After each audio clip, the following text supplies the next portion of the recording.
فاروق اعظم سراپا بندگی فاروق اعظم. الحمد للہ رب العالمین والصلاة والسلام علی سید الانبیاء والمرسلین اما بعد فاعوذ باللہ من الشیطان الرجیم بسم اللہ الرحمن الرحیم. وَأَعِدُّ لَهُم مَّا اسْتَطَعْتُم مِّن قُوَّةٍ وَمِن رِّبَاطِ الْخَيْلِ تُرْهِبُونَ بِهِ عَدُوَّ اللَّهِ وَعَدُوَّكُمْ. صدق اللہ العظیم. اللہم صلی وسلم علی نبینا محمد. رب اشرح لی صدری ویسر لی امری واحلل عقدۃ من لسانی یفقہوا قولی واجعل لی وزیرا من اہلی آمین یا رب العالمین. ناظرین کرام السلام علیکم ورحمۃ اللہ وبرکاتہ. امید آپ خیریت سے ہوں گے اور آپ جہاں کہیں بھی ہوں. ہماری دعا ہے کہ اللہ تعالیٰ آپ سب کو اور ہم سب کو اپنے حفظ و امان میں رکھے, عافیت اور سلامتی عطا فرمائے.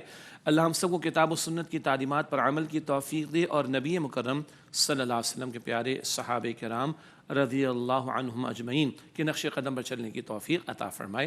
کیو ٹی وی کے خصوصی نشریات آپ ملاحظہ فرما رہے ہیں حیات سیدنا عمر فاروق رضی اللہ تعالیٰ عنہ کے تعلق سے, اور آپ کے علم میں ہے کہ گزشتہ 2 نشستوں میں ہم نے فوکس کیا سیدنا عمر رضی اللہ تعالیٰ عنہ کے طرز حکمرانی کو, اور اسی سے کچھ باتوں کو ہم نے اپنے موجودہ حالات سے جوڑنے اور اس بات کی خواہش اور دعا کا اظہار کرنے پر بھی کیا. یہ معاملہ آپ کے سامنے رکھا کہ ہمارے حکمراں بھی ان اصولوں کے مطابق حکمرانی کر سکیں.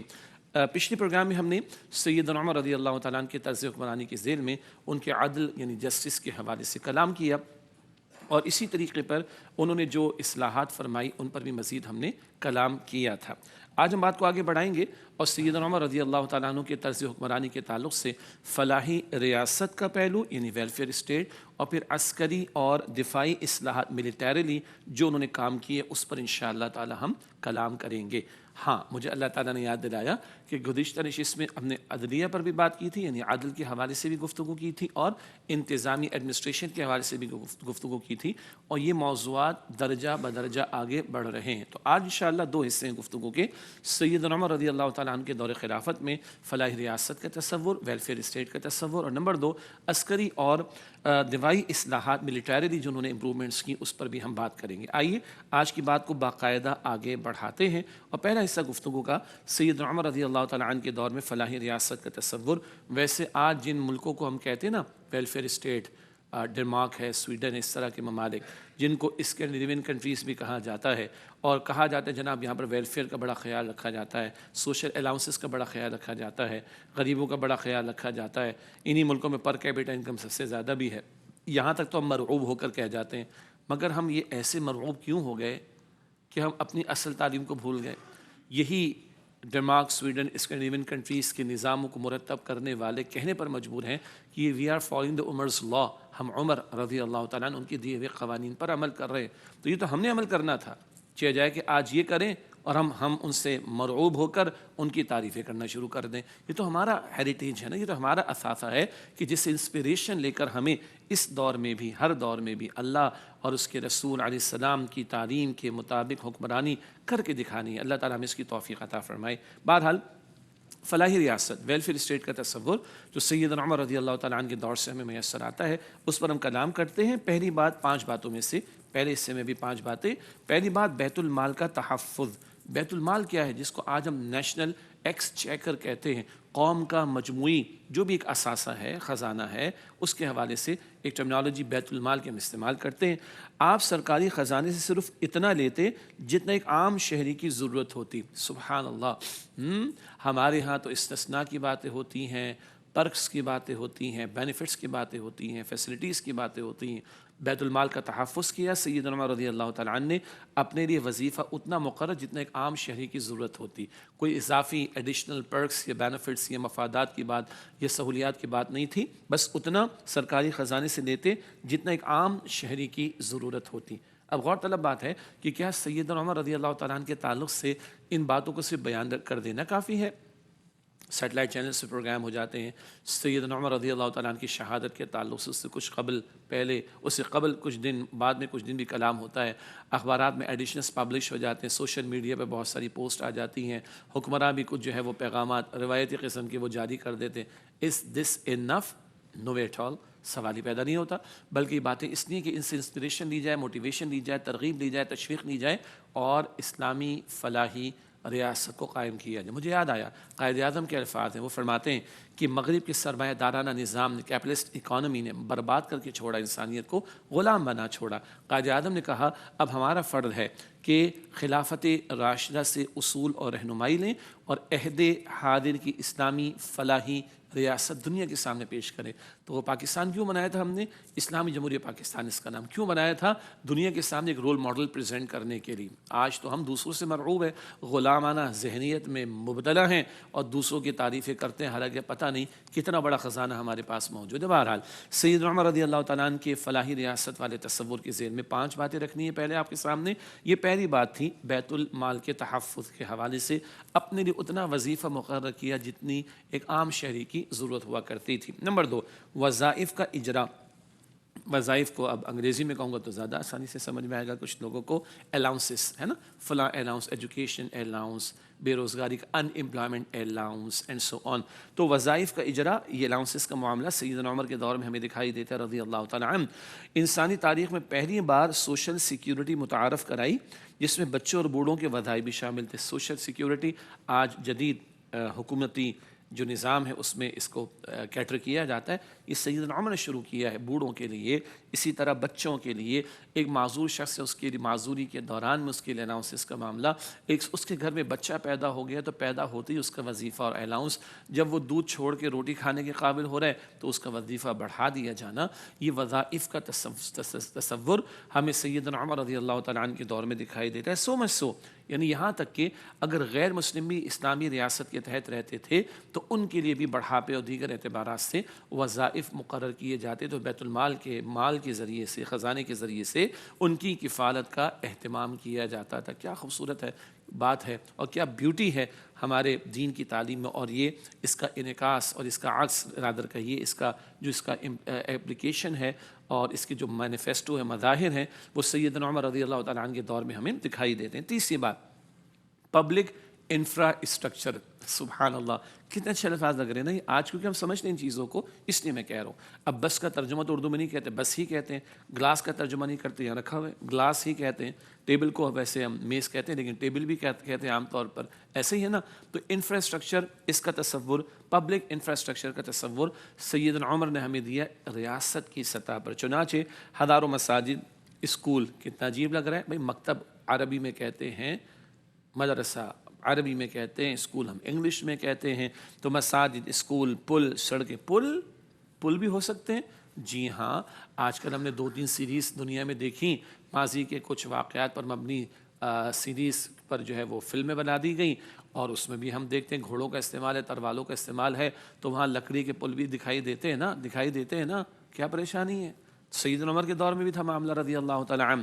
جی، مساجد، اسکول، پل اور سڑکیں بنائیں تاکہ سفر اور تجارت کا معاملہ آسان ہو۔ تو یہ مینز آف ٹرانسپورٹیشن کہہ لیجیے وہ بھی اویلیبل، اور ایک بیسک انفراسٹرکچر جس کے لیے لوگوں کی آمد و رفت کا معاملہ، تجارتی ایکٹیویٹیز کا معاملہ، ایک علاقے سے دوسرے علاقے جانے کا معاملہ، اس کا پورا ایک کانسیپٹ انفراسٹرکچر کے اعتبار سے وہ سیدنا عمر رضی اللہ تعالیٰ عنہ کے طرز حکمرانی میں ہمیں نظر آتا ہے۔ نمبر 4، قحط کے دوران اقدامات۔ قحط کا دور، اجناس کی کمی، فصل کی کمی، اور یہ ایک ہنگامی دور ہوتا ہے، تو ایمرجنسی کا دور ہوتا ہے۔ آج کل کی اصطلاحات میں ایمرجنسی کی اصطلاح شامل ہے، تو ایمرجنسی کے اندر معاملات ڈیفرنٹ ہو جاتے ہیں، تو خاص اقدامات کرنا پڑتے ہیں۔ چنانچہ قحط کے سال آپ نے گھی اور گوشت کھانا چھوڑ دیا تاکہ جو تکلیف عوام سہ رہی ہے وہی خلیفہ بھی سہے۔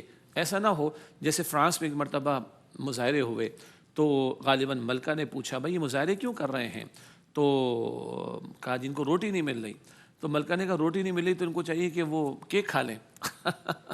کیا پتہ محلات میں رہنے والوں کو کہ نیچے والوں پر کیا بیتتی ہے، روٹی نہیں مل رہی تو ان کو کہا کیک کھا لو۔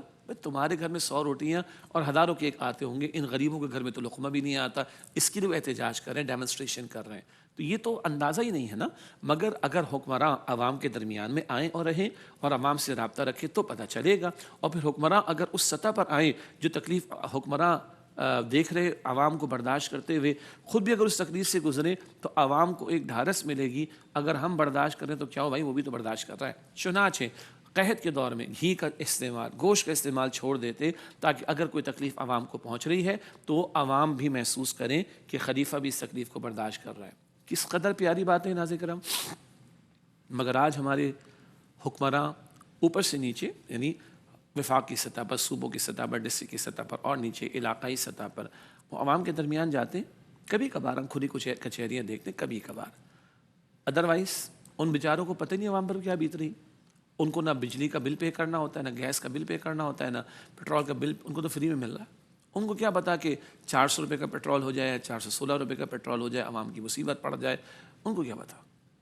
مگر وقت کے خلیفہ سیدنا عمر رضی اللہ عنہ عوام کے درمیان میں بھی رہتے، گشت بھی کرتے، ہارڈ ٹائمز آتے تو وہ ہارڈ شپ خود بھی برداشت کرتے، قحط کا دور آتا گھی چھوڑ دیتے، گوشت چھوڑ دیتے، تاکہ عوام بھی دیکھے ہم اگر سہ رہے ہیں تکلیف کو تو ہمارا خلیفہ بھی تکلیف کو سہ رہا ہے. کیا خوبصورت باتیں ہیں.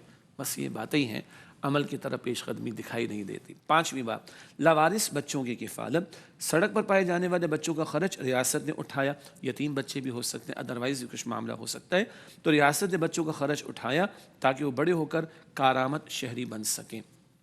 وہ بچے جن کی کفالت کرنے والا کوئی نہیں، یتیم بچے بھی ہو سکتے ہیں، بچیاں بھی ہو سکتی ہیں، ادروائز بھی، تو ریاست کی سطح پر ان کی کفالت کا انتظام. کس قدر پیاری بات ہے. اور ہم بڑے بڑے شہروں میں، کراچی میں ہم رہتے، ہم دیکھتے ہیں، آپ اپنے شہروں میں دیکھتے ہوں گے، پاکستان کی بات کر رہا ہوں میں، کہ جناب وہ کچرے کے ڈھیر پر کچھ پھینکا ہوا ہے تو بچے چن چن کے کھاتے ہیں. کیوں؟ کسی کا پھینکا ہوا ان کے پیٹ بھرنے کا باعث بنتا ہے. میں خود اس کا وٹنس ہوں. But nobody cares in majority of the cases. بہت بڑی تعداد کو اس کی فکر نہیں کرتی، مگر مخلوق خدا کی فکر کرنا وقت خلیفہ سیدنا عمر رضی اللہ تعالیٰ عنہ نے ہمیں سکھایا ہے. یہ 5 باتیں سیدنا عمر رضی اللہ تعالیٰ عنہ کے دور خلافت کے تعلق سے فلاحی ریاست ویلفیئر اسٹیٹ کے کانسیپٹ کے ذیل میں 5 باتیں کیا تھیں؟ بیت المال کا تحفظ فرمایا، وظائف الاؤنسز کا اجرا فرمایا، بیسک پبلک انفراسٹرکچر انہوں نے قائم کیا، قحط کے دوران ہنگامی اقدامات بھی کرتے، اور لاوارث بچوں کی کفالت ریاست کی سطح پر بھی کی جاتی تھی. آگے چلتے ہیں. گفتگو کا اگلا حصہ ہے عسکری اور دفاعی اصلاحات. ملیٹریلی جو امپرومنٹس انہوں نے کی، عسکری یہ دفاعی قوت، ملیٹریلی قوت، اس کو تو قرآن پاک نے حکم دیا ہے.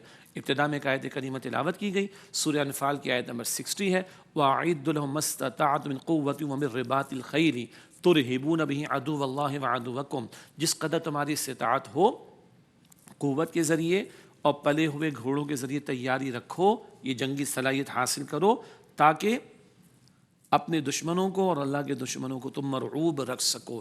تو جنگی صلاحیت کا حصول یہ مسلمانوں پر فرض ہے اور اسلامی ریاست کی ذمہ داری ہے. چنانچہ آئیے آپ سمجھتے ہیں عسکری دفاعی اصلاحات کے حوالے سے کیا کیا اقدامات فرمائے سیدنا عمر رضی اللہ تعالیٰ عنہ نے. 5 باتیں اس کے ذیل میں بھی رکھیں گے. سب سے پہلی بات، مستقل فوج. جی ہاں، یعنی حکومت کی سطح پر وظیفے دے کر، سیلریز پے کر کے اسٹینڈنگ آرمیز کا کانسیپٹ یہ سیدنا عمر نے عطا کیا رضی اللہ تعالیٰ عنہ.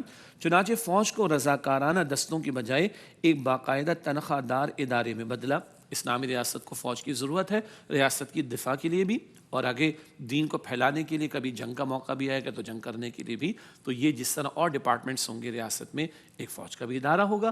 چنانچہ رضاکار اپنی جگہ، والنٹیئرز اپنی جگہ، مگر سیدنا عمر رضی اللہ تعالیٰ عنہ نے باقاعدہ تنخواہ دار ادارے میں اس کو بدلا، اور اسٹینڈنگ آرمیز ان کے لیے باقاعدہ چھاؤنیوں کا قیام یہ بھی عمل میں لائے سیدنا عمر رضی اللہ تعالیٰ عنہ. گیریسن سے انگلش میں کہہ دیتے ہیں، چھاؤنیاں وغیرہ. اس کو ذہن میں رکھیے کہ یہ سیدنا عمر نے قائم فرمائی. نمبر 2، رجسٹریشن کا نظام. آج ڈیجیٹل دور ہے، ہر چیز کی رجسٹریشن ہو رہی.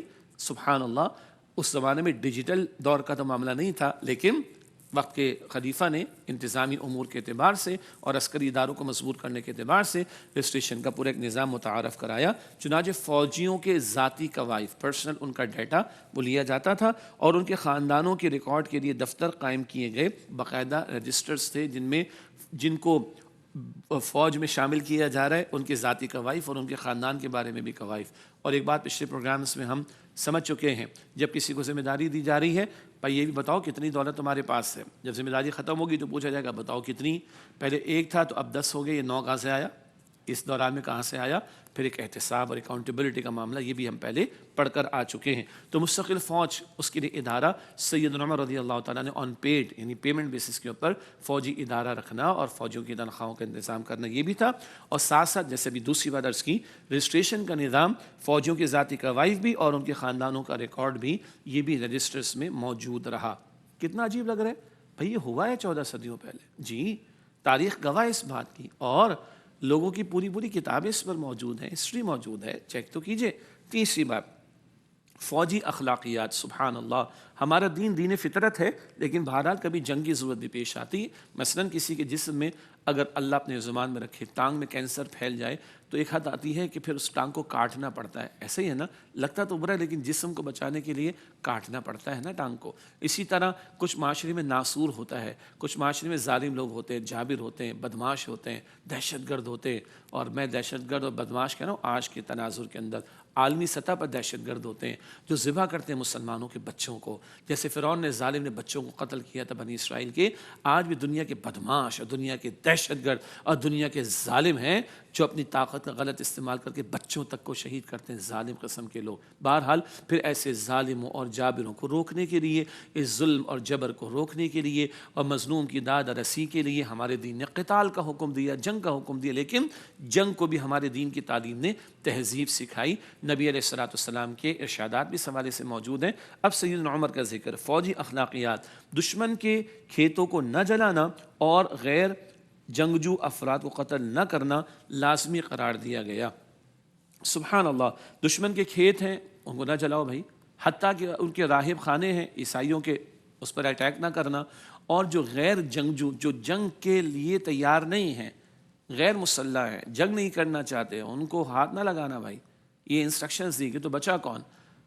جو خود لڑنے کو تیار اور میدان میں آ کے کھڑا ہو کر تم سے لڑ رہا ہے اس سے تو لڑو پھر تو، ادروائز بچے، بوڑھے، عورتیں، معذور، عبادت گاہ میں بند ہو جانے والا، گھر میں بند ہو جانے والا، ہتھیار ڈالنے والا، جانور، درخت، ان کو نقصان پہنچانے کی اجازت نہیں۔ فوجی اخلاقیات بھی سکھائی ہیں سیدنا عمر نے۔ اگلا نقطہ، گھوڑوں کی پرورش، سورہ انفال کی آیت نمبر 60 میں پلے ہوئے گھوڑوں کا ذکر بھی ہے کہ تیار رکھنا جنگ کے لیے۔ باقی بھی جتنی جنگی صلاحیتیں ہوں، وہ ٹینک ہو، وہ جہاز ہوں، وہ بومز ہوں، وہ میزل ٹیکنالوجی ہو، وہ ڈرونز ہوں، وہ سب کا حصول لازم ہے۔ یہاں فوجی تربیت کے اعتبار سے، بلکہ یوں کہیے انتظامات کے اعتبار سے، گھوڑوں کی پرورش، ریاست کے مختلف حصوں میں سرکاری چراگاہیں بنائیں جہاں جنگی گھوڑے پالے جاتے تھے۔ اور یہ جنگی گھوڑے کیوں پالے جاتے تھے؟ جنگ کے لیے۔ اور جنگ کیوں؟